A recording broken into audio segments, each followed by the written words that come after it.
أعوذ بالله من الشيطان الرجيم بسم الله الرحمن الرحيم إن الحمد لله نحمده ونستعينه ونستغفره ونعوذ بالله من شرور أنفسنا ومن سيئات أعمالنا من يهديه الله فلا مضل له ومن يضلل فلا هادي له وأشهد أن لا إله إلا الله وحده لا شريك له وأشهد أن محمدا عبده ورسوله أما بعد فإن أصدق الحديث كتاب الله وخير الهدي هدي محمد وشر الأمور محدثاتها وكل محدثة بدعة وكل بدعة ضلالة وكل ضلالة في النار.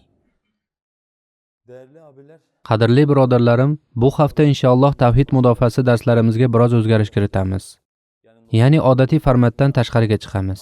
Ammo bu faqat shu haftaga xos bo'lgan dars bo'ladi. U ham bo'lsa, Misrda Ixvonul Musliminning yetakchisi bo'lgan, ham Misrning prezidenti bo'lgan yoki Ixvonning yetakchisi bo'lmasa-da, tashqaridan Ixvonning vakili sifatida ko'ringan Muhammad Mursi haqida chiqarilgan o'lim hukmi bilan bog'liq ravishda biroz bu masala haqida gapirmoqchiman. Ya'ni umumiy bir tahlil qilaman inshaalloh.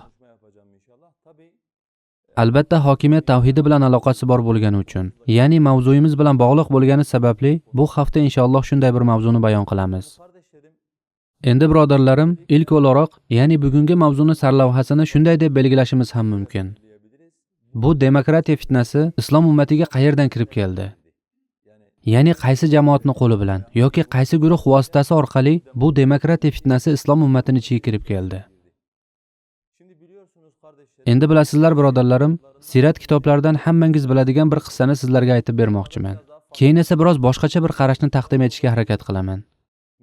U ham shuki, mushriklar payg'ambar alayhisolatu vassalamni da'vati Makka da yoyila boshlagan paytda qiynoqlar qildilar.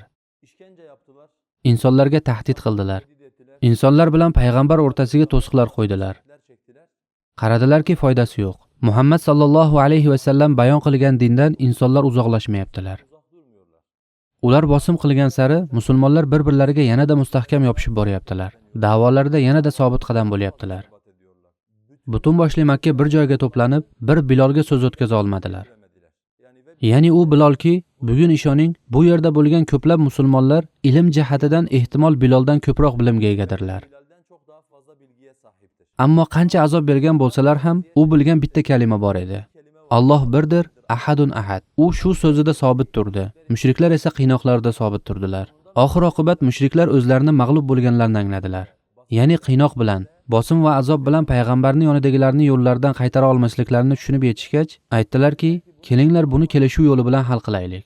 Mushriklar aytdilarki, Muhammad bilan kelishuv qilaylik. Payg'ambar alayhisolatu vassalamning huzurlariga Utbani yubordilar. Ilk avval Utba keldi. Utbadan keyin Valid ibn Mughira keldi. Men hozir Utbani payg'ambarimizning huzuriga kelishini aytib beraman inshaalloh. Utba payg'ambarimizning huzuriga kelganida payg'ambarimizga aytdiki, birodarlarim, ey amakimizning o'g'li, shubhasiz sen shunday bir narsani keltirdingki, bizni birligimizni buzding. Bizni ilohlarimizni haqorat qilding. Ota-bobolarimizni adashgan ekanini aytding va bizni ham, ota-bobolarimizni ham takfir qilding. Payg'ambar alayhisolatu vassalamga dediki, men senga ba'zi takliflarni bermoqchiman. Meni bu takliflarimni tingla. Agar bu taklifimni qabul qilsang, nur ustiga nur bo'ladi. Yo'q, agar qabul qilmasang, o'zing bilasan. Payg'ambar alayhisolatu vassalam ham marhamat dedi. Utba takliflarini aytishni boshladi. Aytdiki, agar sen insonlarni da'vat qilayotgan bu diningdan maqsading boy bo'lish bo'lsa, biz oramizda mol to'playlik. Seni eng boyimiz qilaylik. Yo'q, agar darding ayol bo'lsa, ayolga erishish bo'lsa, senga Qurayshni yoki arablarning eng go'zal qizini topib beraylik. Eng go'zal ayolni topib beraylik. Hatto bir rivoyatda aytishadiki, seni arablarning eng go'zal 10 ta ayoli bilan uylantiraylik. Yo'q, agar sen sharaf istayotgan bo'lsang ey Muhammad, istasang seni boshimizga rais qilaylik. Kel bizni qirolimiz bo'l. Xohlasang seni o'z oramizga olaylik. Sensiz hech qanday qaror chiqarmaylik. Yo'q, agar ey Muhammad kasal bo'lsang, seni jin urgan bo'lsa, senga arablarning eng yaxshi tabibini topib olib kelaylik, seni davolasin.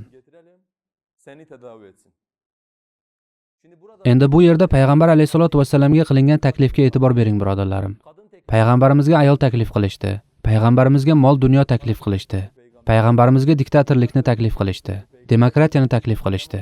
Ya'ni xohlasang kel, sen podshoh bo'l, qarorni sen chiqar dedilar. Xohlasang seni majlisimizga olaylik. sensiz hech qanday qaror chiqarmaylik deyishdi. Ya'ni demokratik bir majlis quraylik, seni ham o'sha yerga olaylik. Agar bularni hech birini qabul qilmasang, senga tabib topaylik deyishdi. Payg'ambar alayhisolatu vasallam unga aytdiki, gaping tugadimi? Tugadi dedi. Unday bo'lsa endi sen meni tingla dedi alayhisolatu vasallam. Auzu basmalani aytib, so'ngra Fussilat surasining ilk oyatlarini o'qiy boshladi. Bir rivoyatda 1-oyatdan 13-oyatgacha o'qigan. Shunda Utba ibn Robiya chiday olmay yetar deydi. Alloh rizosi uchun bas qil dedi.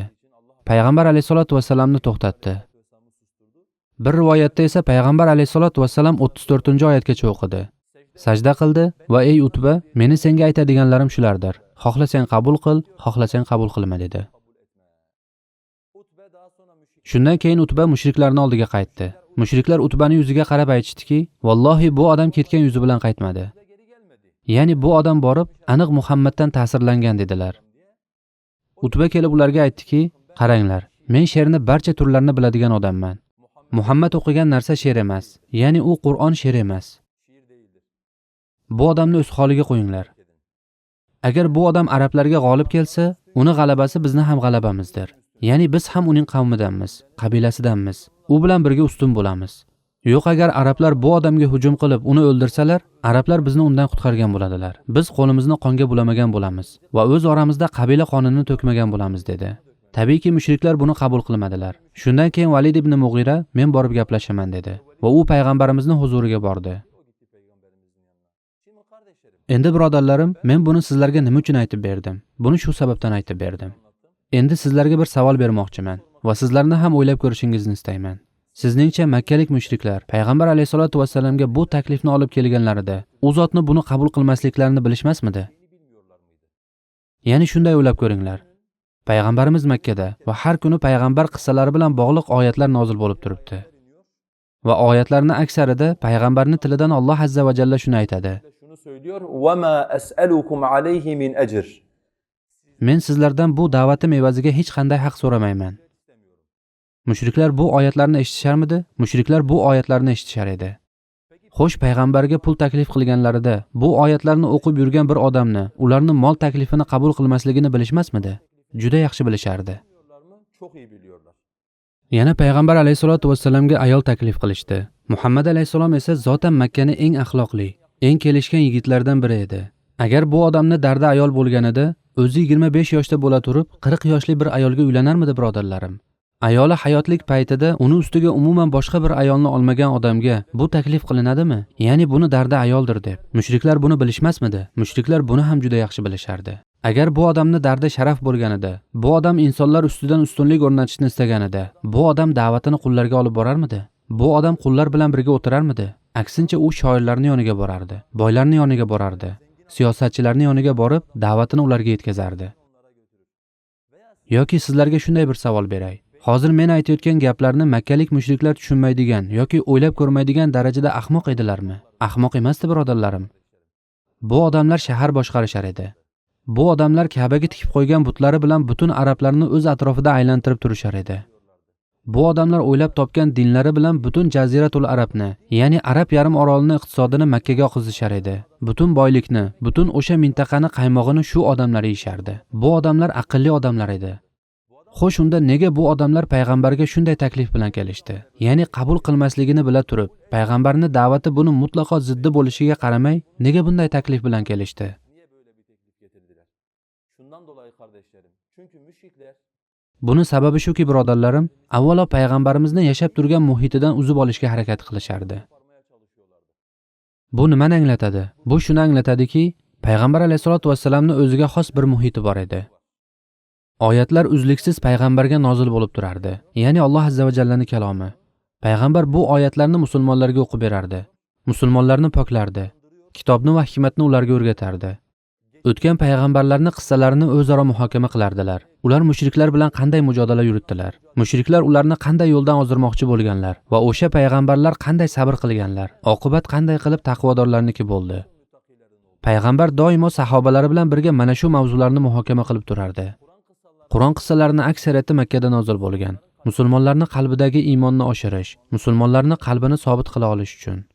Mushriklar istashardiki, payg'ambarni avvalo o'sha muhitdan bir uzib olishsa, o'sha vahiyni havosidan nafas olishdan payg'ambarimizni biroz uzoqlashtira olishsa, uni deyishadi shu muhitdan o'zimizni muhitimizga kirita olsak edi.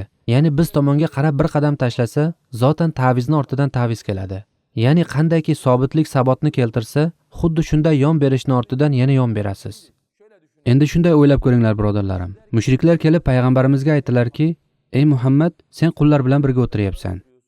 Biz esa qullar bilan birga o'tirishni istamaymiz. Kel bizni majlislarimizda birga o'tiraylik. Sen bizga tushuntir, biz seni tinglaylik. Sen bizni qullarimiz bilan bir majlisda o'tirgizma" deyshadi. Endi bu yerda payg'ambarimizni bu da'vatga ijobat qilganini tasavvur qilaylik. Ya'ni Alloh u zotni ogohlantirmagan bo'lsa, o'tgan darslarda aytib o'tganimdek, payg'ambarimizni ham bu da'vatga ijobat qildi deb tasavvur qilaylik. Endi siz mushriklarni davrasida Qur'on o'qiy olasizmi? Yo'q, Qur'on o'qiy olmaysiz. Mushriklar buni juda yaxshi bilishadi. Siz faqat Qur'onga iymon keltirgan insonlar davrasida Qur'on o'qiy olasiz. Siz borib adabiyotchilar bilan o'tirsangiz, she'r o'qishga majbur bo'lasiz. Siz borib makkaliklar bilan birga o'tirsangiz, dunyoviy gaplarni gapirishga majbur bo'lasiz. Siz siyosatchi bilan birga o'tirsangiz, siyosat haqida gapirishga majbursiz. Qur'onga iymon keltirgan, qalbini Qur'onga ochgan insonlar bilan birga o'tirsangiz, ularga faqat Qur'on o'qib berishga majbursiz. Mushriklarning bu yerdagi istagi shuki, payg'ambarni mana shu ilohiy muhitdan bir uzib olaylik. Biz bilan ayni muhitda bir o'tirib ko'rsin. Biz nafas olayotgan havoda bir nafas olib ko'rsin. Mana shu hashamatni, dabdabani, mansabni, martabani bir ko'rsin. Shundan keyin balki payg'ambarni yon berishi yana bir ta'vizga yetaklasa. Payg'ambar alayhisolatu vassalamni oyog'i toysa deb kutishar edi. Birodarlarim, tarix mobaynida barcha mushriklar istisnosiz ravishda musulmonlarni dinlardan ozdirish uchun juda og'ir va juda yomon tuzoqlarni qurib kelishgan. Alloh azza va jalla Ibrohim surasida mushriklarni musulmonlarga qarshi tutumini bayon qilarkan aytadiki: "Wa qad makaru makrahum wa 'indallohi makruhum wa in kana makruhum litazula minhu al-jibal." Shubhasiz ular o'z tuzoqlarini qurdilar. Holbuki ularning tuzoqlari Allohning huzurida ma'lumdir. Garchi ularning tuzoqlari tog'larni joyidan qo'zg'atadigan darajada bo'lsa ham. Ya'ni Alloh azza va jalla musulmonlarga aytayaptiki: "Ey musulmonlar, mushriklarni sizlar bilan bo'lgan munosabatlariga diqqat qilinglar. Bu odamlar shunday tuzoqlar qurishadiki, agar bu tuzoqlarni tog'larga qurishganda edi, bu tuzoqlar tog'larni joyidan qo'zg'atgan bo'lardi. Ammo Alloh sizlarga yordam qilmoqda. Ularni tuzoqlarini o'z huzurida buzmoqda. Ularni tuzoqlarini o'zlarining boshlariga qulatmoqda. Lekin sizlar ham ehtiyot bo'linglar" deyapti Alloh azza va jalla. Musulmonlarni hushyorlikka chaqirmoqda. Birodarlarim, qiyomat kunida mustakbir bo'lgan insonlar, dunyoga ega bo'lishni istagan, dunyoni boshqarmoqchi bo'lgan insonlar bilan mustazaf bo'lgan insonlar Alloh azza va jallaning huzurida tortishadilar. Alloh azza va jalla aytadiki: "Walau tara iziz zalimuna mawqufuna 'inda rabbihim yarji'u ba'duhum ila ba'din al-qawl yaqulu allazina istud'ifu lillazina istakbaru laula antum lakunna mu'minin." Ey Muhammad alayhisalom, siz o'sha zolimlarni Robbingizni huzurida bahslashayotganlarini, bir-birlariga gapini o'tkazishga urinayotganlarini bir ko'rsangiz edi.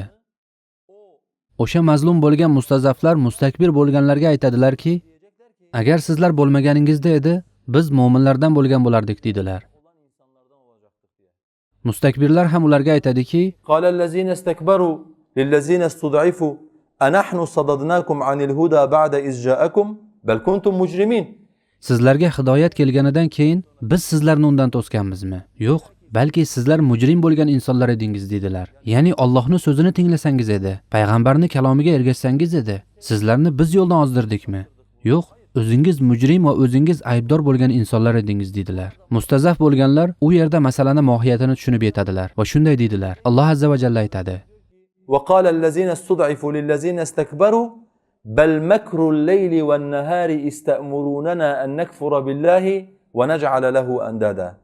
Mustazaf bo'lganlar, mustakbir bo'lganlarga aytadilarki, aksincha, balki sizlar kecha-yu kunduz uzluksiz ravishda Allohga nisbatan kofir bo'laylik va unga shirk keltirsinlar deb bizga tuzoq qurdingiz. Ya'ni insonlar qiyomat kunida mushriklar musulmonlarni yo'ldan ozdirish uchun qurgan makrlarni ko'radilar. Ammo tabiiyki kech bo'ladi. Chunki endi pushaymonlik foyda bermaydi. O'sha makrni ko'rishlik hech kimga foyda bermaydi. Kimsaga foyda saqlamayacak. Değerli kardeşlerim, qadrli birodarlarim, makkalik mushriklarni payg'ambar alayhisolatu vassalamga taqdim qilgan bu takliflarini bugungi mushriklar ham Usmoniylar bilan jang qilib xalifalikni yo'q qilgan kundan boshlab islomiy jamoatlarga taklif qilib kelishmoqda. İslami cemaatlere teklif ediyorlar. Lekin qanday shaklda taklif qilishmoqda? Utba ibn Robiyaga o'xshash odamlar kelib, islomiy harakatning yetakchisi bo'lgan insonlarni qarshisiga o'tirib, Utbani payg'ambarga og'zaki ravishda qilgan taklifidek taklif bilan chiqishmayapti. Kelinglar demokratiyaga qo'shilinglar yoki kelinglar sizlarni boshimizga diktator qilaylik demayaptilar. Lekin oldilariga shunday bir yo'l chizyaptilarki, ularni tanlashlikka majbur qilishmoqda. Dunyoda musulmonlar bilan bir muomala fiqhini shakllantirgan vaziyatdalar. Ya'ni o'zini islomga nisbat qilganlar bilan bir muomala fiqhini shakllantirishgan. Qonunga itoatkor, demokratiyani qabullangan, saylovlarda qatnashganlarni qonuniy partiyalar sifatida qabul qilishmoqda. Millatlararo maydonlarda ularga so'z haqqi berishmoqda. Kelinglar, ummatingizni muammolarini butun dunyo oldida muhokama qilinglar. Butun dunyo oldida e'lon qilinglar deyishmoqda. Bu yo'lni qabul qilmagan musulmonlarga esa terrorchi muomalasini qilishmoqda.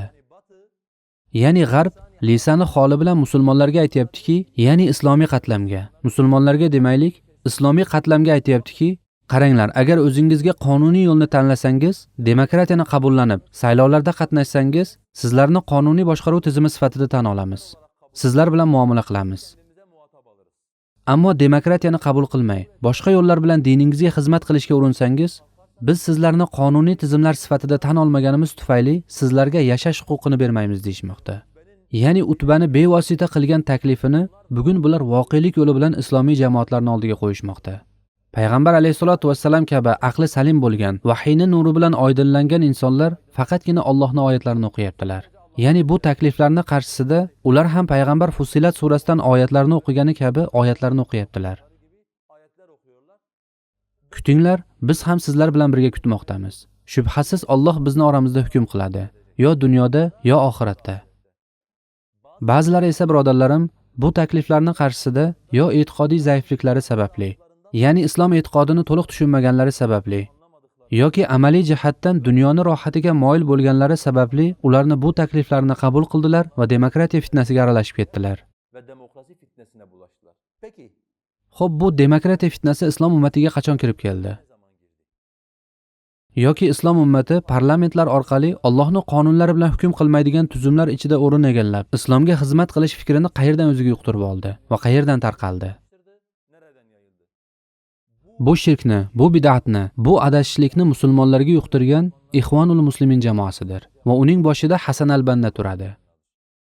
Şu anda kardeşlerim, Hozirda birodarlarim, meni qo'limda Hasan al-Bannani Majmuatur Rasailil Imam ash-Shahid Hasan al-Banna, ya'ni Shahid Hasan al-Bannani risolalari degan bir kitob. Risaleleri diye bir kitap Qo'limdagi bu kitob Hasan al-Bannani risolalarini jamlagan bir kitobdir. olan bir kitap. Dorut Tavzi va Nashr al-Islamiyya nomli nashriyot bu kitobni chop etgan. 1992-yilgi nashr bu. Sayfa Sahifa 322. bu bölüm Bu bo'lim, ya'ni hozir to'liq o'qib beradigan bo'limim Nizomul Hukm deb nomlanadi. Nizamul Hukum adında bir bölüm. Ya'ni islomning hukm tushunchasi, islomning hokimiyat va hukmronlik tushunchasi haqidagi bo'lim. Hasan al-Banna bu yerda islomni boshqaruv tizimi haqida fikrlarini yozgan. Qarang birodarlarim, men buni nega o'qiyapman? Chunki bugun ko'pchilik insonlar Ihvonning hozirgi holatiga qarab, Ihvon keyinchalik buzildi deyshadi. Birodarlarim, Ihvon keyinchalik buzilmadi.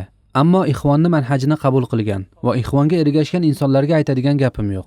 Har kim dunyoda o'z tanlovini qiladi, oxiratda esa uni natijasini ko'radi. Biz darslar davomida bu masaladagi e'tiqodimizni bayon qilib keldik. Bu shirk yo'lidir dedik. Buni Ibrohimning millati bilan hech qanday aloqasi yo'q. Bu yo'lga ergashgan ham bizning nazarimizda Ibrohimning millatidan emas dedik. O'z qarashimizni aytdik. Ammo bugun islomiy qatlam orasida shunday bir noto'g'ri tushuncha mavjud. Go'yoki Ihvon Said Qutbdan keyin, ya'ni 60-70-yillardan keyin buzilgandek.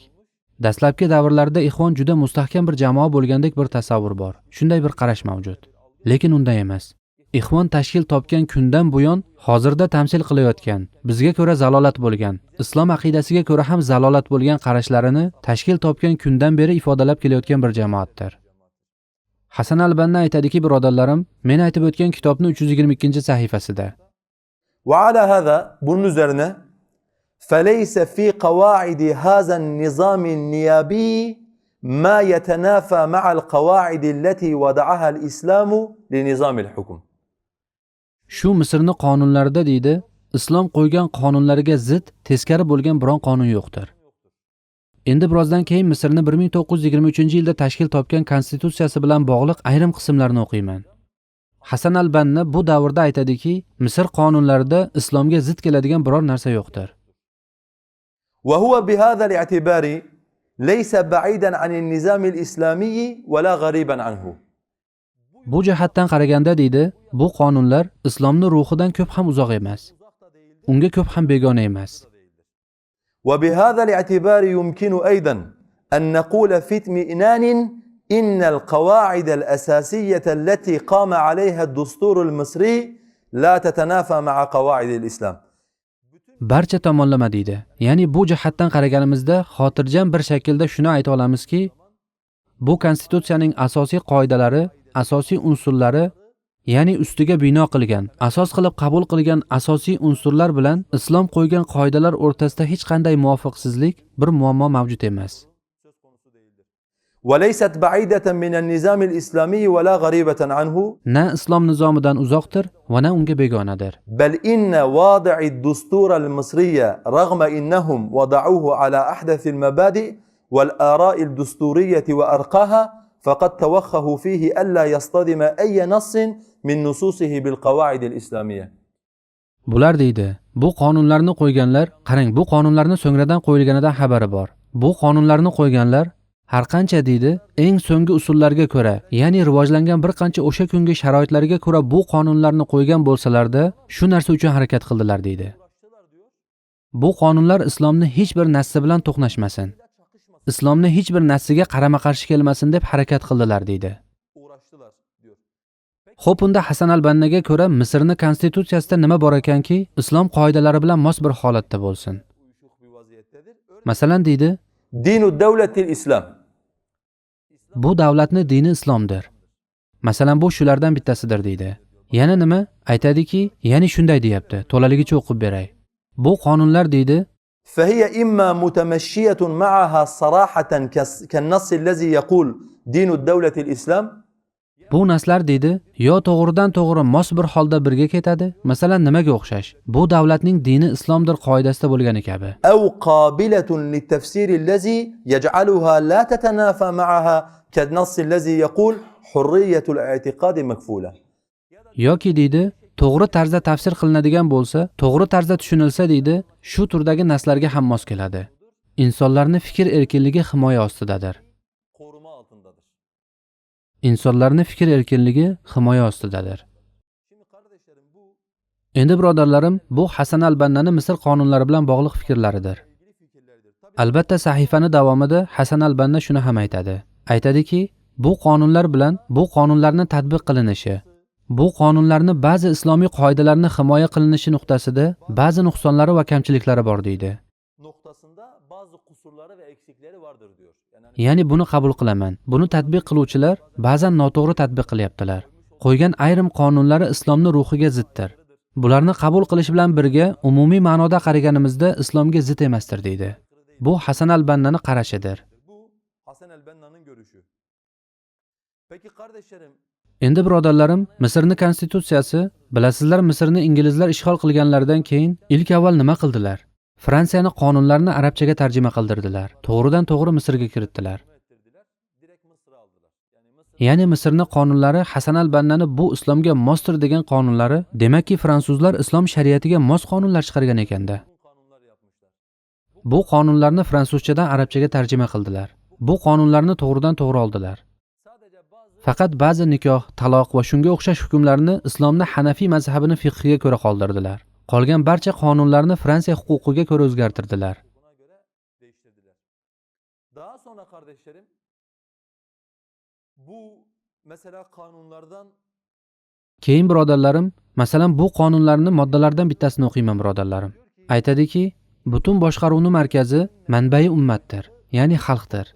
Ya'ni bizni o'tgan barcha darslarimizda tushuntirgan bir masala bor edi. Aytdikki, islom dini bor va yana demokratiya dini bor. Islomga ko'ra hokimiyat, hukmronlik qaydsiz va shartsiz Allohnikidir. Demokratiyaga ko'ra esa hukmronlik qaydsiz va shartsiz xalqnikidir. Hasan al-Bannaga ko'ra hokimiyatni butun manbai xalqdir, ummatdir degan konstitutsiya bilan islomning ruhi o'rtasida bir qarama-qarshilik yo'qdir. oddiy ba'zi farqlarni hisobga olmaganda umumiy jihatdan islomning ruhiga mos bo'lgan bir konstitutsiyadir. Yana boshqa bir qonunda aytadiki, birodarlarim, bu mamlakatni boshqaruvi xalq nomidan malik va parlamentga tegishlidir. Ya'ni malik bo'lgan boshqaruvchi va parlament xalq nomidan, xuddi Turkiya konstitutsiyasining 7-moddasini o'qigandim esingizda bo'lsa. Xalq nomidan parlament qonun chiqaradi. Xuddi shuningdek Misr konstitutsiyasida ham ayni shu narsa mavjud. Lekin Hasan al-Banna aytayaptiki, birodarlarim, davlatning dini islomdir so'zi bilan insonlarning fikr erkinligi himoya ostidadir degan so'zi deydi. Bu asoslarga qaraganimizda islomning asoslari bilan bu konstitutsiya bir-biriga mosdir deydi. Bu qonun, ya'ni bu şeylere esaslara baktığımızda İslam'ın esaslarıyla bu anayasa birbirine uyumludur. Kardeşlerim. Birodarlarim, islomda fikr erkinligi degan narsa bormi? Sizlardan so'rayapman. Islomda fikr erkinligi degan narsa yo'q. Alloh azza va jalla nozil qilgan aqidani qabul qilgan bo'lsangiz, Alloh azza va jalla sizni musulmon deb qabul qiladi. Alloh nozil qilgan aqidani qabul qilmasangiz, Alloh azza va jalla sizni kofir deb qabul qilgan bo'ladi. Islomda fikr erkinligi yo'qdir. Fikr erkinligi g'arbning mahsulidir va holvadan yasab olgan but kabidir. Och qolganlarda yeydigan bir asosdir, xolos. Acıktıkları zaman yedikleri bir esastır sadece. Fikr erkinligi nima degani? Ya'ni bugun kimdir chiqib shunday desa, masalan, musulmon bir davlatda, men Allohning 3 tani bittasi ekaniga ishonaman. Men Uzayrni Allohning o'g'li ekaniga ishonaman desa. Biz bu odamga shunday deymizmi? Islomda fikr erkinligi bor. فَمَنْ شَاءَ فَلْيُؤْمِنْ وَمَنْ شَاءَ فَلْيَكْفُرْ. Xohlagan iymon keltirsin, xohlagan kofir bo'lsin. Biz seni e'tiqoding bilan yolg'iz qoldiramiz. Islomda fikr erkinligi bor deymizmi? Va birozdan keyin ayrim narsalarni o'qiyman, birodarlarim. Ixvonning fikri ham aynan buni ustiga qurilgandir. Ya'ni bugungi kunda mavjud bo'lgan Ixvonul Muslimin jamoatining fikri ham shu asos ustiga qurilgandir. Shuning uchun birodarlarim, qaranglar, bu Hasan al-Bannaning Misr konstitutsiyasiga bo'lgan qarashidir. Hasan al-Bannaning boshqa bir kitobi ham bor. U kitob hozir qo'limdagi kabi bir kitob shaklida emas. Lekin men buni qayerdan yuklab olganimni ham aytib o'taman inshaalloh sizlarga. Bu kitobni Ixvon Wiki degan ularni tashkil qilgan bir sayti bor. Ixvonning rasmiy tarixiga oid hujjatlar. Ya'ni saytning nomini asl holicha turkchaga tarjima qilganimizda Ixvonul Muslimin tomonidan tuzilgan Ixvonning rasmiy tarixiga oid hujjatlar. Bu yerda Hasan al-Bannani mana shu kitobini joylashgan. Muzakarotit da'va va da'iya, ya'ni da'vat va da'vatchiga oid xotiralar nomli bir kitobi bor Hasan al-Bannani. U yerda Hasan al-Banna aytadiki, jamoatning tarixi bilan bog'liq o'tmish xotiralarini bayon qiladi u yerda. Biz bilan bog'liq deydi, ayrim bosimlar bor edi. Ya'ni politsiya bizga nisbatan turli bosimlar o'tkazardi. Bizni noto'g'ri tanishgan edi deydi. Keyin deydi, bir do'stimiz politsiyaning yoniga boradi. Hosili kalom o'sha joyni xavfsizlik bo'limi boshlig'ining huzuriga boradi. Sen deydi, Ixvon haqida, ya'ni Hasan al-Banna haqida noto'g'ri fikrga egasan. Chunki men shunga guvoh bo'lganman deydi. Va buni esa kitobida faxr bilan bayon qilishadi.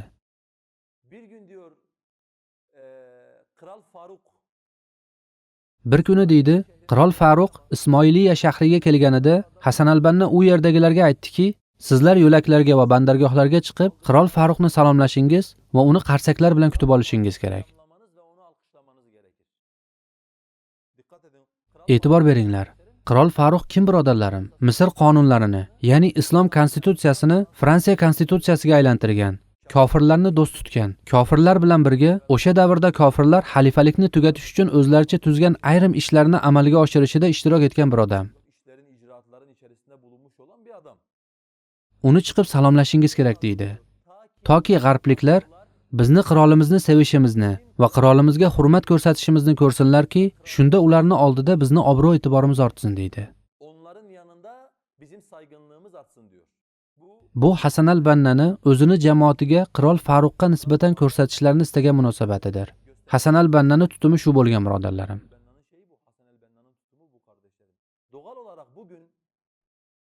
Tabiiy ravishda bugun Ixvonni Anvar Sadatga rahmat aytishini, Husni Muborakka rahmat aytishi yoki Husni Muborakni takfir qilinishiga qarshi ekanliklarini aytib yurgan insonlarni eshitgan odamlar Ixvonul Musliminni 66 dan keyin, ya'ni Said Qutbni shahodatidan keyin Ixvonul Muslimin buzilgan deb o'ylaydilar.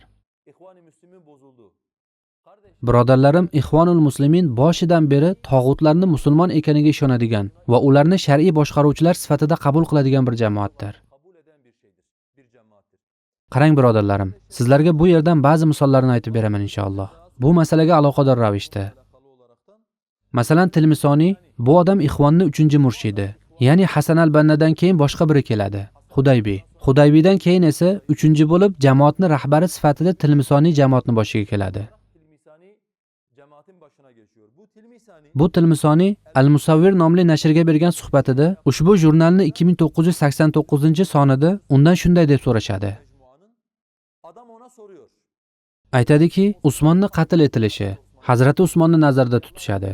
Usmon roziyallohu anhu ni qatl etilishi, Misrni vaziri bo'lgan Zahabiyni o'ldirilish hodisasi va Anvar Sadatni qatl etilishi borasida islomning fikri nima? Endi 3 ta ismni yonma-yon qo'yding. Ikkitasini ismini qog'ozga yozib Furotga tashlasang, Furotni najas qiladi. Ya'ni biri Misrni vaziri, biri Anvar Sadat. U Anvarga Allohga qarshi urush e'lon qilgan. Allohga qarshi ulug'iyat da'vosida bo'lgan. Insonlarni o'ziga qullikka chaqirgan. Islomga va musulmonlarga urush ochgan bir tog'ut, ya'ni Anvar Sadat. Biri uni xizmatkori bo'lgan bir vazir, tog'utiy tizim vazirlaridan biri. Yana biri esa Usmon roziyallohu anhu, ya'ni biri ummatning yulduzi, ikkitasi esa najosat, ummatning ichidagi najosat. Ularni qatl etilishi haqida islomning qarashi nima deyshadi? Tilmisoniyni bergan javobiga qarang, birodarlarim. Tilmisoniy aytadiki, ularni qo'ya tur deydi. Ya'ni ularni bir chetga sur. Iso alayhisolamning askarlarini o'ylab ko'r deydi. Ya'ni Iso alayhisolamni ham yahudiylar o'zlaricha din nomidan Iso adashgan degan nom bilan u zotni osmoqchi bo'lishadi-ku. Iso alayhisolamning askarlarini o'ylab ko'r deydi. Shubhasizki islom bu va shunga o'xshash jinoyatlardan uzoqdir deydi. Bu Tilmisoniyni Anvar Sadatga bo'lgan qarashi. Birodarlarim, men bu masala bilan bog'liq bir guvohlik bermoqchiman. Biz Misrda talaba bo'lgan vaqtimizda, Misrga birinchi borgan yilimizda tabiiyki Ixvonni juda yaxshi ko'rardik. Ya'ni bu yerdan Ixvonni sevgisi qalbimizni to'ldirgan holda Misrga borgan edik. Ixvonni juda yaxshi ko'rardik. Ixvondan bo'lgan talabalar bilan tanishdik. Endi talaba uylari odatda juda gavjum bo'ladi. Masalan 5 kishi, 6 kishi birga yashaydi. Men va bir do'stim esa ikkalamiz alohida bir uyda turardik. Uyimiz ham keng edi, alhamdulillah. Bu Ixvondan bo'lgan talabalar bilan tanishganimizdan keyin ular bizni qishloqlariga taklif qilishdi. Qishloqlariga bordik, 2 kun qoldik. Bizga ancha hurmat ko'rsatishdi, bizga vaqt ajratishdi. Bular imtihon davrida Qohiraga kelishadi. Qohirada esa bularning qoladigan joylari yo'q edi. Do'stlarining yonida qolishardi. Biz ham aytdikki, ham Ixvon bilan oramizdagi munosabatni yanada yaxshilaylik. Islomiy jamoatlar bilan tanishgan bo'laylik, hamda amaliy arab tilimizni rivojlantiraylik dedik. Shu tarzda ularga bir taklif berdim. Yonimdagi do'stimdan ham ruxsat olganimdan keyin aytdimki, agar istasangiz, imtihon davrida bu yerga kelganingizda kelib biz bilan birga qolinglar. Ya'ni bizni uyimiz keng, 3 ta xonamiz bor. Biz ikkitasidan foydalanamiz. Bittasi bo'sh, 2 kishimiz. Kelinglar birga yashaylik dedik. Ular ham mayli deyishdi. Imtihon zamonlarida biz bilan birga qolishardi. Tabiiyki endi biz ular bilan gaplashgan sari men har kuni hayratlanib borardim. Ya'ni biz Ixvonni Said Qutbdan taniganmiz. Fi Zilalil Qur'ondan taniymiz. Bu odamlar esa demokratiyani maqtashardi. Bir kuni og'aynimga aytdimki, o'sha paytda Al Jazeera kanalida Sharia va hayot degan bir dastur bo'lardi. U yerga ko'pincha Qarzoviy chiqib turardi. Qarzoviy u yerda so'zlayotgan edi. Albatta men ham juda diqqat bilan kuzatardim. Axir Yusuf al-Qarzoviy gapiryapti-ku. Bir kuni qarasam, Yusuf al-Qarzoviyga nasroniylar haqida bir savol berildi. Nasroniylar haqida shunday bir javob berdiki, Fathulloh Gulen bilan deyarli bir xil javob berdi. Nasroniylar bilan bog'liq. Keyin xuddi shu dasturda demokratiya haqida savol berishdi. Demokratiya bilan bog'liq juda g'alati gaplarni aytdi. Demokratiya diktatorlikka qarshi turadi. Islom ummati demokratiyaga ega chiqishi kerak va hokazo. U do'stlarimiz uyga kelganlarida men ularga eshitganlarimni aytdim. Yusuf Qarzoviy shunday deyapti dedim. Qarasam ular ham himoya qilishyapti. Faqat himoya qilish bilan qolishmayapti. Men o'sha paytda dedimki, bu Husnul Muborak kofiri desam, menga jahli chiqdi. Sen bir musulmonni takfir qila olmaysan dedi. Bu xavorijlarning fikridir dedi. Qanday qilib sen bir musulmonni takfir qilasan? U zolimdir, fosiqdir dedi. Men ham aytdimki, xo'p agar bu odamlar zolim, fosiq bo'lsalar, unda nega siz ularni o'ldiryapsiz? Ya'ni Anvar Sadatni musulmonlar o'ldirmadilarmi? Anvar Sadatni Umar Abdurahmonning yonidagi musulmonlar o'ldirmadilarmi? Qarasam gapni aylantirishyapti. Ya'ni musulmonlar o'ldirdi deb aniq aytishni istashmayapti.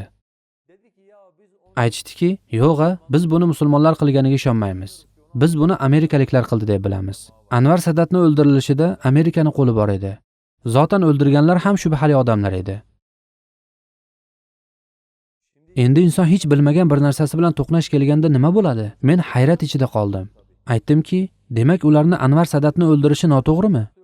Albatta dedi. Ya'ni odatda musulmon bir odamni o'ldirishi zotan noto'g'ri. Ya'ni musulmon bir rahbarni o'ldirishi, suiqasd qilishi zotan noto'g'ri. Bu bilan birga dedi, zotan biz ishonamizki, bu ishni qildirganlar amerikaliklardir dedi.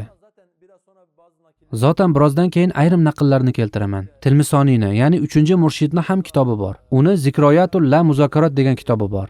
U kitobda xotiralarni bayon qilgan. U ham kitobida aynisini yozgan. Ya'ni biz qilgan tadqiqotga ko'ra deydi, Anvar Sadat oldi tomondan emas, orqa tomondan urilgan. Garchi deydi, har qancha bu borada aniq bir ma'lumot bo'lmasa ham, lekin deydi, bir gap bor-ku, olov bo'lmagan joydan tutun chiqmaydi degan. Ya'ni bu yerda bir muammo bor demoqchi. Va bu odamlar Anvar Sadatni haqqiga duo qiladilar, birodarlarim. Alloh Anvar Sadatga rahmat qilsin deyshadi. Chunki uni musulmon holida o'lgan bir odam sifatida qabul qilishadi.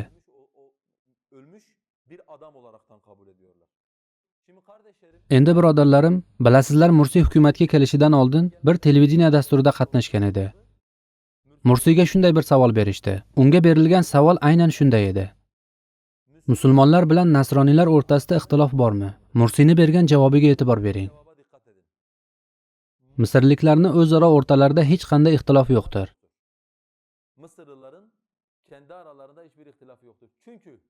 Chunki misrliklar yo nasroniydir yoki musulmondir. Musulmonlar bilan nasroniylar o'rtasida e'tiqodiy bir ajralish, e'tiqodiy bir farq mavjud emas dedi. Musulmonlar bilan nasroniylar o'rtasida aynan u aytgan so'zni aytaman. Dinamiki bir ixtilof bor deydi. Endi u dinamiki ixtilof degani nima ekanini bilmadim. Lekin musulmonlar bilan nasroniylar o'rtasida e'tiqodiy bir ixtilof yo'qdir deydi Mursiy. Endi birodarlarim, musulmonlar bilan nasroniylar o'rtasida e'tiqodiy bir farq yo'qdir degan so'z islom ummati ichida bo'lgan barcha ulamolarning ijmosi bilan hech qanday ixtilofsiz kufr so'zidir va bu gapni aytgan kishini kofir qiladi. Bu masalada bizni zotan hech qanday shubhamiz yo'qdir. Bundan yana zaten bizim bir şeyimiz yoktur, şüphemiz yoktur. Laqad kafara allazina qalu inna Allaha thalithu thalasa. Alloh 3ning 3-chisidir deganlar qasamki kofir bo'ldilar. Laqad kafara allazina qalu inna Allaha huval masih ibn Maryam. Maryamning o'g'li Masih Allohni aynan o'zidir deganlar qasamki kofir bo'ldilar. Qasam olsun ki kafir olmuşlardır. Ve qalatil yahudu Uzayr ibn Allah. Yahudilar Uzayr Allohning o'g'lidir dedilar. Ve qalatil nasara al-masih ibn Allah. Nasroniylar esa Masih Allohning o'g'lidir dedilar. Zalika qawluhum bi afwahihim yudahiuna qawla allazina kafaru min qabl qatalahumullahu anna yufakun. Bu ularni og'izlari bilan aytgan so'zlaridir. Ular o'zlaridan oldingi kofirlarni so'zlariga o'xshatishmoqda. Alloh ularga qahr etsin. Alloh ularni halok qilsin. Qanday ham burilib ketmoqdalar deydi Alloh azza va jalla. Alloh ular haqida bu oyatlarni nozil qilgan insonlar bilan musulmonlar o'rtasidagi ixtilof e'tiqodiy bir ixtilof emas deb aytish mumkinmi? Sen qul huvallohu ahad deyapsan. 5 yoshli bolalarimiz buni o'qiydi. Qul huvallohu ahad, Alloh yagonadir deymiz. Bu odam esa Alloh 3tadir deyapti. Taslis e'tiqodiga ishonadi. Va men musulmonman degan bir odam, bular bilan bizni o'rtamizdagi farq e'tiqodiy bir farq emas deyapti birodarlarim. O'ylab ko'ring. Odam bolasiga Alloh aytadi-ku, Alloh uni halok qilgur, naqadar ham noshukrdir deydi. Odam bolasiga Alloh shu gapni aytayapti. Nasroniylar Iso Allohning o'g'lidir deganlarda birodarlarim, Alloh azza va jalla aytayaptiki, sal qolsin osmonlar yorilib ketay dedi. Yer parcha-parcha bo'lay dedi. Tog'lar bu so'zni og'irligidan qulab tushay dedi. Aqli bo'lmagan mavjudotlar ham nasroniylarni aytgan bu so'zi qarshisida parcha-parcha bo'lishni istaydilar. Ya'ni bu so'zni og'irligidan. Ammo o'zini islomga nisbat qilgan, islomiy harakatni yetakchisiman deb da'vo qilgan inson esa bu so'zni egalari bilan musulmonlarning o'rtasida hech qanday farq yo'q ekanligini aytmoqda. Bu Mursi'nin itiqadı mıdır? Xo'p, endi bu Mursiyning e'tiqodimi? Ya'ni Mursiy 90-yillardan keyin, 95-yillardan keyin ixvonning ichida ulg'aygan yoki shu davrni peshqadam insonlardan bo'lgan Mursiy. Bu uni fikrimi yoki bu fikr o'tmishdan kelgan bir fikrmi? Qarang birodarlarim, ixvonni o'zining rasmiy tarixini bayon qilgan bir kitobi bor. Yana biroz oldin aytib o'tganim saytda chop etilgan bir kitob bu. Kitobning nomi esa Ixvanul Muslimin ahdas sana'at at-tarix. İhvanul Muslimin ahdas sana'at at-tarix. Kitobning nomi shunday. Kitobning muallifi Mahmud Abdulhamid degan kishi. Bu yerda muallif Falastin masalasi degan bir sarlavha qo'ygan. Ya'ni ixvonni Falastinga bo'lgan qarashi qandayligi bilan bog'liq muallif bir sallavha ochgan. Muallif shunday deydi: Hasan al-Banna hayotligida Falastin masalasini muhokama qilish uchun Amerika, Angliya, Arab va shuningdek Yevropaliklardan tashkil topgan bir ilmiy anjuman o'tkaziladi. Falastin muammosi bilan bog'liq hamma bu yerda o'z fikrini aytadi. Shunday bir ilmiy konferensiya bo'lib o'tadi. Navbat deydi Hasan al-Bannaga keladi. E'tibor beringlar birodarlarim. Hasan al-Bannadan oldingilar deydi, baqir-chaqir qilib juda balandparvoz gaplar qilishdi. Hasan al-Banna esa kelib deydi, sokin va xotirjam bir tarzda nutq so'zladi. Muallifni o'sha nutqdan keltirgan qismini aytib beraman. Hasan al-Banna aytadiki: فَأُقَرِّرُ إِنَّ خُصُومَتَنَا بِالْيَهُودِ لَيْسَتْ دِينِيَّةً. Men shuni ochiq aytaman va iqrormanki, biz bilan yahudiylar o'rtasidagi muammo diniy muammo emasdir.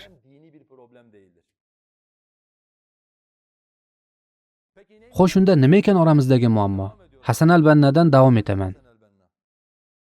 Hasan al-Banna nutqida aytadiki, men iqrormanki, bizni yahudiylar bilan bo'lgan muammoimiz diniy muammo emasdir.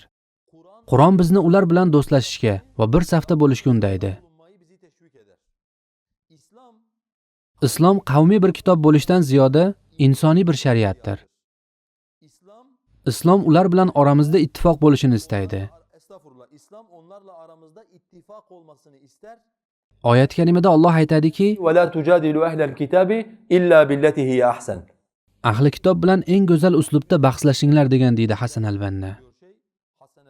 Qur'on Yahudiy masalasini tilga olarkan, uni iqtisodiy jihatdan tilga olgan.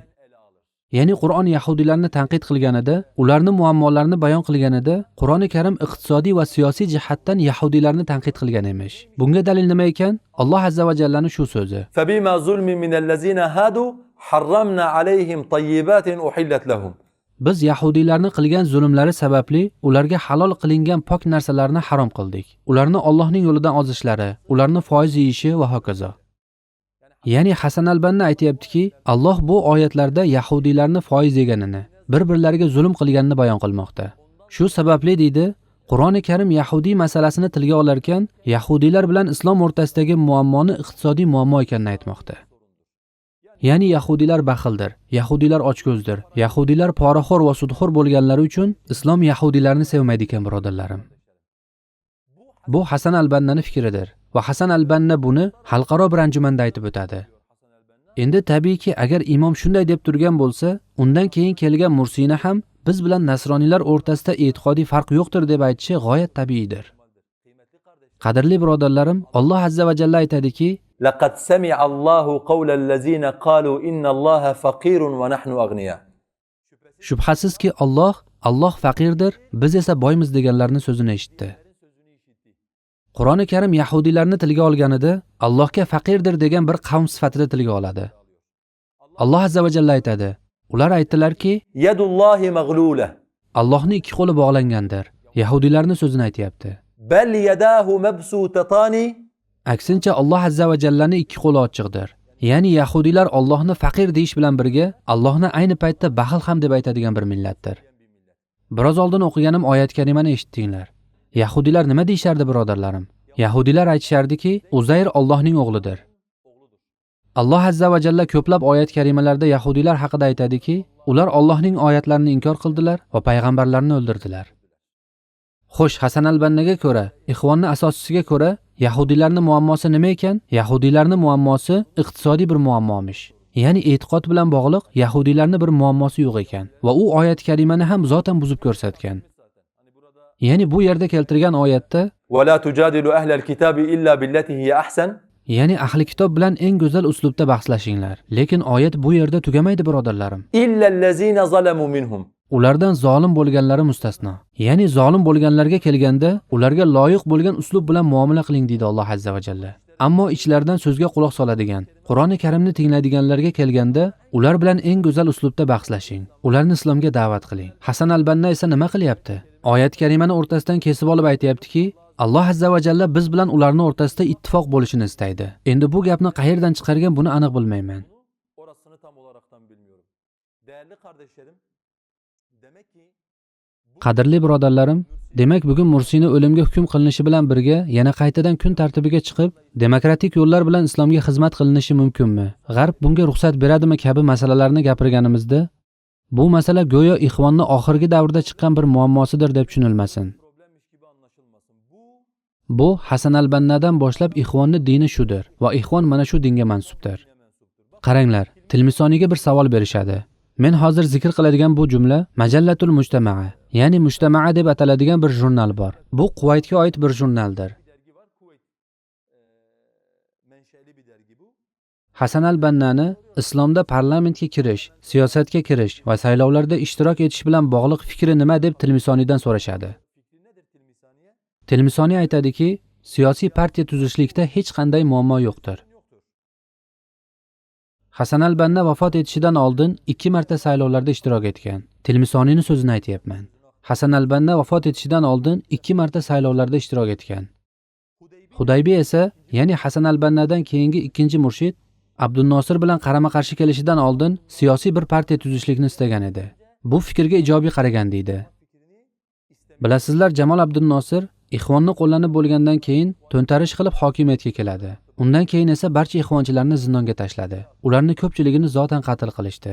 Said Qutbga o'xshash kishilarni esa shahid qilishdi. Bu Jamol Abdunnosir edi. Ya'ni ixvonchi kabi ko'rinib, ixvonni o'zini yoniga tortdi. Ishini bitirgach, to'ntarishni amalga oshirgach, ixvonchilarni qamoqqa oldi. Zotan bilasizlar, bu barcha davlatlarning siyosatidir. Mamlakat yomon tomonga keta boshlagach, islomchilarni hokimiyatga olib kelishadi. Iqtisodni biroz yaxshilab olib, mamlakatni tartibga solishadi. Ishlari tugagach esa Gezi voqealarga o'xshash voqealarni amalga oshirishadi. Mamlakat ichidagi ayrim guruhlarni harakatga keltirishadi. Hozir Turkiyada ham xuddi shuni yashayapmiz. Ya'ni Kemalist tizim jon taslim qilayotgan paytda AK partiya keldi. O'tgan darslarimizda ham aytgan edim. Jumhuriyat tarixi bo'yicha Mustafa Kemal tomonidan qurilgan jumhuriyatga eng ko'p xizmat qilgan, uni eng ko'p oldinga olib borgan hukumat qaysi deb so'rasangiz, AK partiya hukumatidir. Ya'ni ta'biri joiz bo'lsa, Turkiyani qayta tiklashdi. Turkiyaga hayot baxsh etishdi. Turkiyani jonlantirishdi. Ammo kimni foydasiga? Islomga bir foydasi yo'q. Bundan batamom Kemalist tizim foyda ko'rmoqda. Jamol Abdunnosir ham ulardan foydalandi. O'zini yoniga oldi. Ishi bitgach esa ularni zindonga tashladi. Bir qismini esa o'ldirdi. Tilmisoniy aytadiki, Hudaybiy Jamol Abdunnosirga muxolif bo'lishidan oldin u ham bir siyosiy partiya tuzish fikriga iliq qaragandi deydi. Endi birodarlarim, men bularni sizlarga shu sababdan aytib o'tdim. Zotan mavzuni boshida ham aytganimdek, ixvon aslida shudir. Boshidan beri ixvonni poydevori bo'lgan asoslar mana shulardir. Va yana ikkinchi bir fikr ham bor. U ham bo'lsa shudir. Ya'ni insonlarni eng ko'p qiziqtirgan masalalardan biri ham shu bo'ladi. Said Qutbni bunday bir jamoatning ichida nima ishi bor edi? Yani insanların en fazla merak ettiği konulardan bir tanesi bu. Said Kutb'un böyle bir cemaatin içinde ne işi vardı? Şimdi Endi Misrda Firavunlar degan bir kanal bor, birodarlarim. Televideniya kanalining nomi Firavunlar. Ya'ni otalarni dini uzra bo'lganlar shunday bir nom qo'yishgan o'xshaydi. U yerda 3 halqadan tashkil topgan bir dastur o'tkazishadi. Bu dasturda Said Qutb bilan bog'liq suhbat qilishadi. Dasturni olib borayotgan kishi islomiy harakatlar ustidan tadqiqot olib boradigan mutaxassis bir odam. Dasturga taklif qilingan odamlar esa ixvondan bo'lgan insonlar. Endi dasturda kimlar bor edi? Bir halqada boshidan oxirigacha Said Qutb bilan birga qamoqda qolganini aytgan yosh katta bir janob bor. Yana bir dasturda esa Mahmud Izzat bilan Muhammad Mursiy bor. Ya'ni hozirda u haqida o'lim jazosi berilgan. O'zi kirgan demokratiya yo'lini qurboni bo'lgan Muhammad Mursiy bilan Mahmud Izzat bor. Endi u odam yo'ldagi ishoralar kitobini qo'liga olib, ya'ni Said Qutbning yo'ldagi ishoralar kitobi u odamning qo'lida. Aytadiki, janob, Said Qutb bu jamiyatga kofir deb qaraydi. Said Qutb bu jamiyatni johiliya jamiyati deb biladi. Said Qutb bu jamiyatni masjidlariga, ya'ni namoz o'qib ibodat qiladigan joylariga johiliyani ma'batlari deydi. Musulmonlar o'z uylarini ma'batga aylantirishlari kerak deydi. Bular esa qat'iy ravishda birodarlar, sizlar Said Qutbni noto'g'ri tushundingiz. Said Qutb aslida bunday demayapti. Said Qutb aslida bunday demoqchi edi. Lekin insonlar Said Qutbni noto'g'ri tushunishdi deyshadi. U odam esa mikrofonni olib borib Yusuf Qarzoviyga uzatadi. Ya'ni Yusuf Qarzoviy ham ziyoratga kelgan bo'ladi. Xuddi shu savolni Yusuf Qarzoviyga beradi. Bu dasturda Yusuf Qarzoviy aytadiki, birodarlarim, 62 dan keyin deydi, Said Qutbning fikrlari o'zgardi. Said Qutb qaysi yilda qatl qilindi? 66 da qatl qilindi. Yo'ldagi ishoralar asarini qachon yozdi? 65 da yozdi. 62 dan keyin deydi, Said Qutbning fikrlari o'zgardi. Ya'ni Said Qutb ham ixvonni bu fikrlarni yo bilardi, yo bilmasdi. Lekin 62 dan keyin uni fikrlari o'zgardi. Hatto Yusuf al-Qarzoviy shunday bir xotirasini ham keltiradi. Yusuf al-Qarzoviy bilasizlar, ya'ni ixvonni ta'biri joiz bo'lsa, bir marjesi, ya'ni shar'iy masalalarda ixvonni qozisi desak bo'ladi. Bu dasturda aytadiki, bir do'sti deydi, o'sha davrda u bilan birga qamoqda qolgan bir do'sti uning fikrlari o'zgarganini ko'rgach deydi, Said Qutbga aytadiki, unday bo'lsa sen Imom Shofiy kabi bo'lding. Ya'ni bilasizlar, Imom Shofiyning ikki mazhabi bo'lgan. Biri mazhabul qodim, biri esa mazhabul jadid. Ya'ni Imom Shofiyning oldingi fiqhiy masalalarda qarashlari boshqacha bo'lgan. Keyinchalik Misrga borgach, boshqa olimlar bilan, boshqa rivoyatlar bilan yuzlashgach, ba'zi masalalarda fikrlarini o'zgartiradi. O'zgartirishdan oldingi davrga eski mazhab deyiladi. O'zgartirgandan keyingi davrga yangi mazhab deyiladi. Said Qutbga aytadiki, unday bo'lsa seni bir eski mazhabing bor va yangi bir mazhabing bor deydi. Said Qutb aytadiki, to'g'ri, men ham Imom Shofiy kabi mazhabimni va qarashlarimni o'zgartirdim. Lekin meni Shofiy bilan o'rtamda bir farq bor deydi. Shofiy far'iy va fiqhiy masalalarda fikrlarini o'zgartirdi. Men esa usulga taalluqli masalalarda fikrlarimni o'zgartirdim. Ya'ni aqoidda, e'tiqod bilan bog'liq ayrim masalalarda men fikrimni o'zgartirdim deydi Said Qutb. Va Yusuf al-Qarzoviy qat'iyat bilan Said Qutb jamiyatni takfir qilganini, jamiyatni johiliya jamiyati sifatida ko'rganini va kitoblarida ham, xususan oxirgi 4 yil ichida yozgan asarlarida bunga doir juda ko'p dalillar borligini aytadi. Va yana birodarlarim, Yusuf al-Qarzoviyning o'zining rasmiy veb-sayti bor. U yerda esa mana shu sarlavha ostida bir maqola yozgan. Kalimatun akhira hawla Said Qutb. Said Qutb haqida so'nggi so'z deydi Yusuf al-Qarzoviy. Bu maqolani yozish sababi esa shu bo'lgan. Aytadiki, men Said Qutb bilan bog'liq bu fikrlarimni aytganimda deydi, ya'ni Said Qutb 62 dan keyin fikrlarini o'zgartirdi, jamiyatni kofir deb biladi, johiliya jamiyati sifatida ko'radi desam, ayrim birodarlar menga e'tiroz bildirdilar, ya'ni qarshi chiqdilar. Ya'ni sen nega endi buni o'rtaga tashlading? Sen Said Qutbni noto'g'ri tushunding. Ba'zi kishilar Said Qutbdan uni hech qanaqasiga insonlarni takfir qilmaganiga doir ayrim naqllar, ba'zi fikrlar keltiryaptilar deyishgan.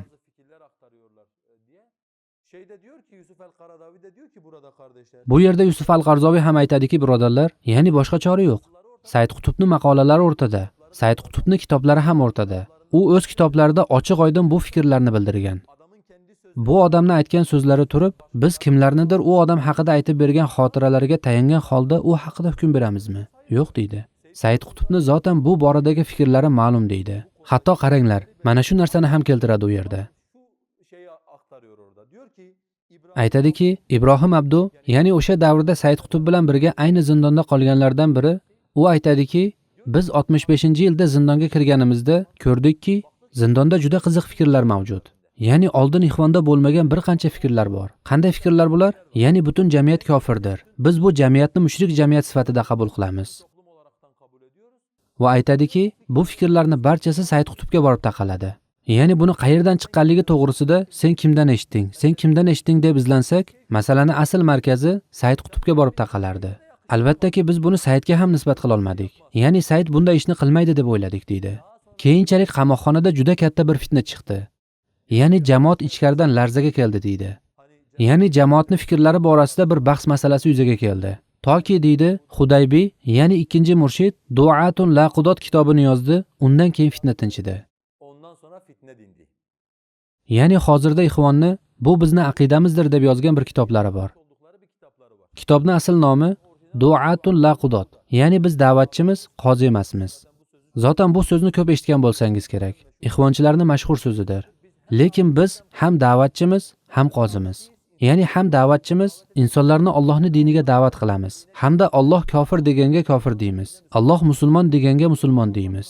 Qandayki Alloh namoz farzdir deganida hech ikkilanmasdan insonlarning ko'pchiligi namozni tark qilgan bo'lsa-da, peshonamiz oq, ko'ksimizni kergan holda namoz farzdir deymiz-ku, hech kimdan qo'rqmaymiz-ku. Xuddi shuningdek Alloh bir narsani kufr deyotgan bo'lsa, Alloh uni qilganni kofir deyotgan bo'lsa, agar shunday hukm berayotgan bo'lsa, biz hech ikkilanmasdan uni kufr ekanini, uni qilganni ham kofir ekanini aytamiz. Namozni farzligiga hukm qiladigan ham Allohdir. Uni qozisi ham Allohdir. İnsanlarni ba'zisini musulmon, ba'zisini kofir ekaniga hukm qiladigan ham Allohdir. Kim namozni, ro'zani, zakotni farziyatini Allohdan olib, Allohning insonlar haqidagi hukmiga kelganda biz da'vatchimiz, qozi emasmiz desa, bu odam yo johildir, dindan bexabardir, dinning asoslarini bilmayotgandir, yoki insonlarni adashtirmoqchi bo'lgan bir adashtiruvchidir. Shu sababli birodarlarim, biz ham da'vatchimiz, ham qozimiz. Robbimiz bergan barcha hukmlarning ortidamiz. Va bu hukmlarni aytayotganimizda ham hech narsadan qo'rqmaymiz. 6 milliard, 6,5 milliard odam roza tutmayapti deb roza farz emas deymizmi? 6,5 milliard odam rozani tark qildi deb roza tutmagan fosiq emas deymizmi birodarlarim? 6 milliard, 7 milliardga yaqin inson ochiq yurgani uchun, ochiq-sochiqlik johiliyani ishlaridandir, ochiqlik fosiqlikdir demaylikmi ya'ni? Insonlarni ko'p qilyapti deb. Xuddi shuningdek, insonlarning ko'pchiligi demokratiya diniga kirgan deb, demokratiya shirkdir. U dinga kirganlar ham o'sha dinning mansubi bo'lgan mushriklardir demaylikmi ya'ni? İnsanlarning ko'pchiligi bir botil uzra bo'lgani bizni bu borada haqni aytishimizga to'sqinlik qilsinmi? Aslo. Bizni haqni aytishimizga to'sqinlik qilmasin. Bu yerda Yusuf al-Qarzoviy Ibrohim Abdu ismli shaxsni ham shahodati bilan Du'atun Laqudot kitobini Said Qutbning fikrlariga raddiya sifatida yozilganini qabul qilmoqda. Ya'ni ixvonni takfirchilik fitnasiga javob deb yozgan o'sha risola aslida Said Qutbning fikrlariga qarshi yozilgan bir risoladir.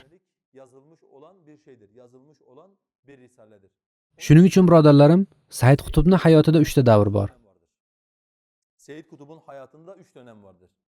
Birinchi davr Said Qutbning litsey yoshidan 1940-yillargacha bo'lgan davridir. Bu davrda Said Qutb faqat bir adabiyotchi edi. Hatto adabiyotchilarning ichida eng adashgani bo'lgan Aqqotga ergashgan. Abbos Aqqotga ergashib, uni fikrlarini himoya qiladigan va insonlarga uni fikrlarini tushuntiradigan bir odam edi Said Qutb bu davrda.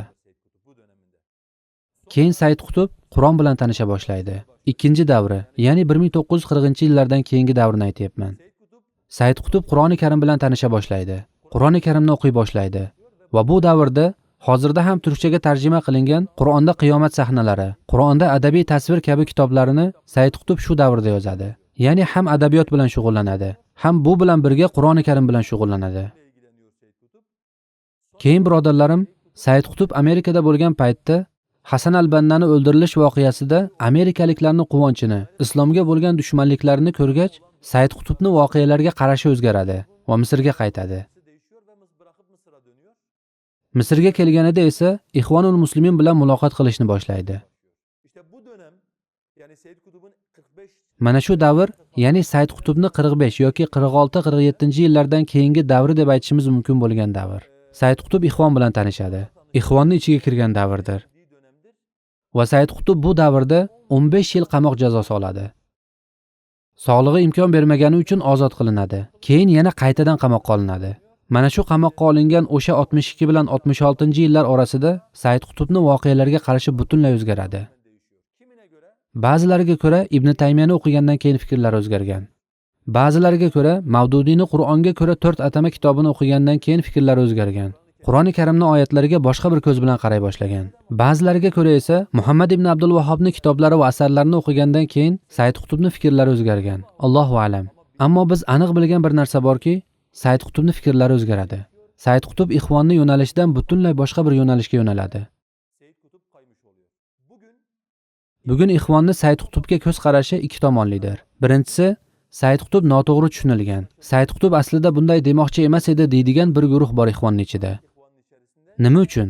Chunki Said Qutb birodarlarim ko'p qirrali marka hisoblanadi. Ya'ni masalan bir jamoatni tasavvur qiling. Said Qutb kabi bir odamni o'z jamoasidan bo'lishini kim xohlamaydi?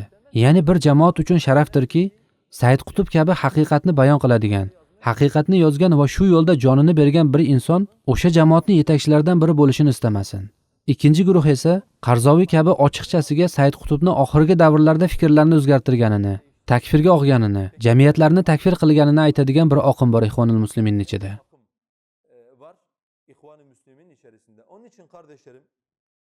Shuning uchun birodarlarim, men bir soatdan beri aytmoqchi bo'lganim shu edi. Ya'ni bu aytganlarimga yana juda ko'p misollar ham keltirishim mumkin.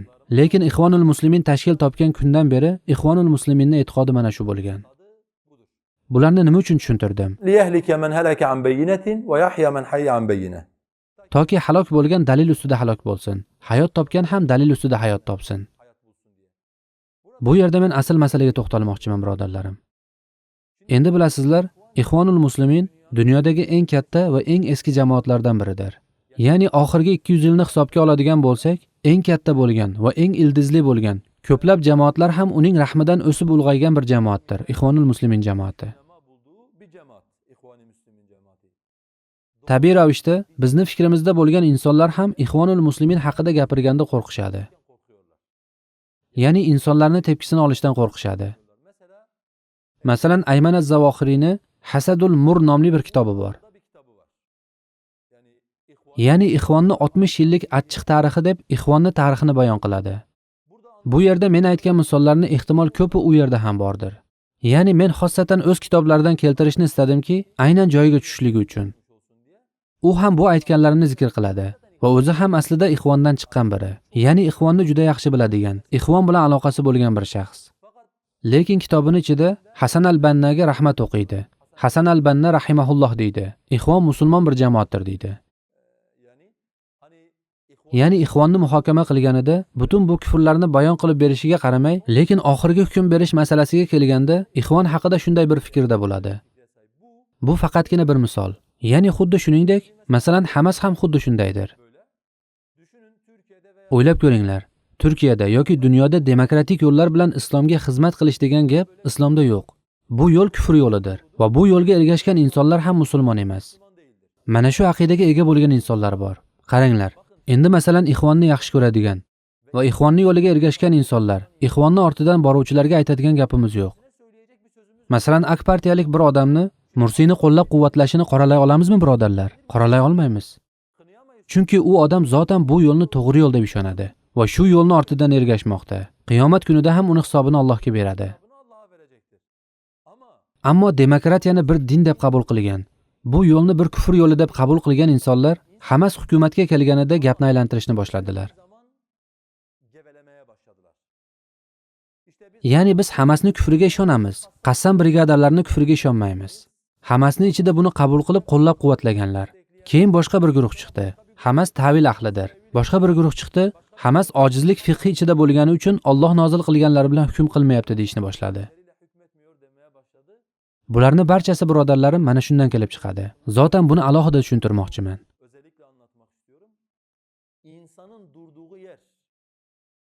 Insonni turgan o'rni islom aqidasiga ko'ra emas, balki kurash fiqhiga ko'ra bo'lganida, inson kurash sharoitiga ko'ra e'tiqodini o'zgartiradi.